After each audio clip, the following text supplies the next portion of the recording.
Not the direction I saw our team going tonight. We couldn't get stops. We had all of a sudden penalties became a major issue, and especially some critical ones that we just couldn't get any momentum going. We turned the ball over in the red zone.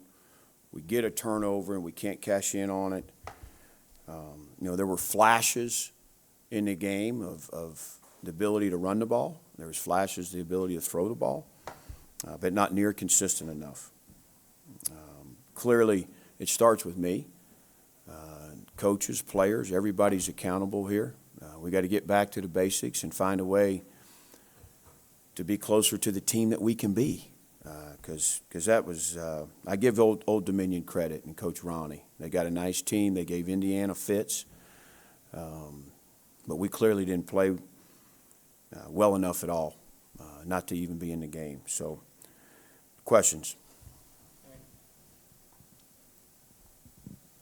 Brent, after the way last week ended in the second half, how frustrating, what kind of explanation do you have for how it starts 28-0 in the first half tonight?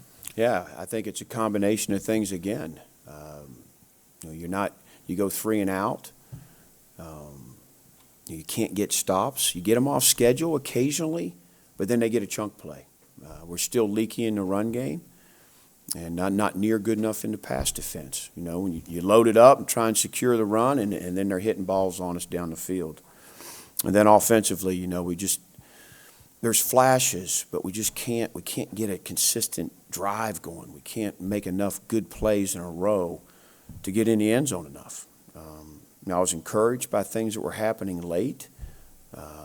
There's some guys offensively that can do things with the ball, but it's a team loss. And we had some old linemen step up. We had 3 starters once Lath went out.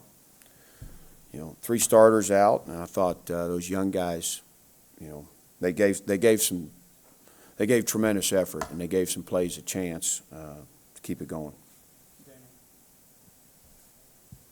Brent, you mentioned this is probably one of the best teams you've had at Virginia Tech. What is it going to take to turn it around this season? Yeah, we got to make the improvements. We hadn't been a team that was garnering a bunch of penalties, and now all of a sudden that springs up tonight. Very costly, a ton of them on the defensive side of the ball. I think, you came out of week 1, you felt like we had a defensive unit that could be stingy and make people earn it. And that hasn't happened for 6 quarters now. So we got to take a hard look at what we're doing, make sure we're putting the kids in a position to execute and be successful. So it starts with me, it starts with our coaching staff, and it works its way down. Brent, along those lines with the penalties, you have a sack wiped out by, I think, a face mask. You have a 4th down stop wiped out by, I don't know if it was a face mask or an unnecessary run. Is that just undisciplined stuff? That's what I think, David. It is undisciplined. Sometimes this guy's trying too hard, but it hasn't been a problem for us. And I think sometimes it's carelessness, and then sometimes this guy's trying too hard, and sometimes it's just an overall lack of discipline.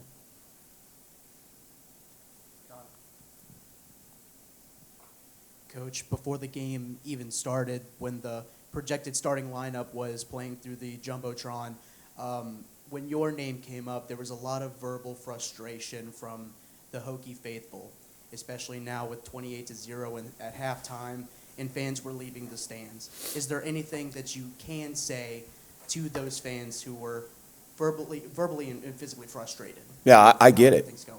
Yeah, I'm frustrated too, so I understand where they're coming from. The expectations at this place are to win, and we got great fans here. So I understand their frustrations. They've been fantastic to us. I thought the crowd was a good crowd tonight, and we let them down.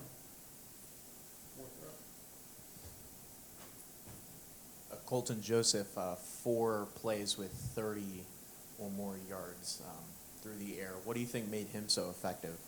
Yeah, he's a good quarterback. He's proved that the last couple of weeks. I think his wideouts made some nice plays. There wasn't just a ton of guys just wide open. They made some good throws and catches, but we got to contest catches better. That was the same thing last week. We're in position and we're allowing them to make the catch rather than battle through the catch and get the ball out.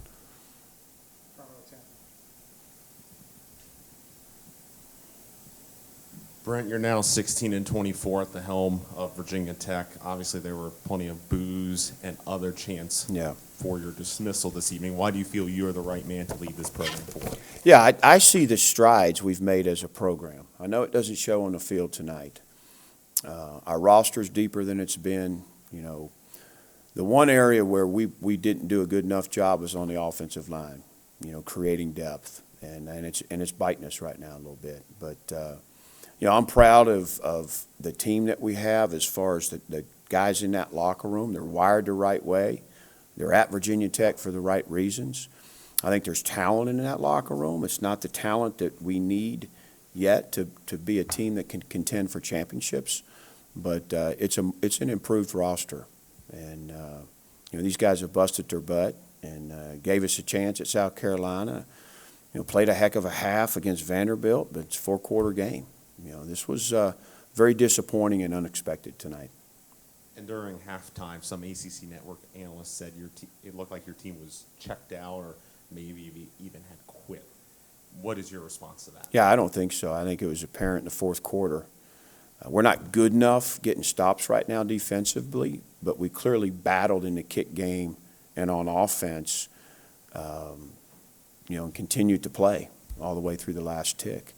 We've got some problems with gap accountability and fits defensively that we got to get fixed.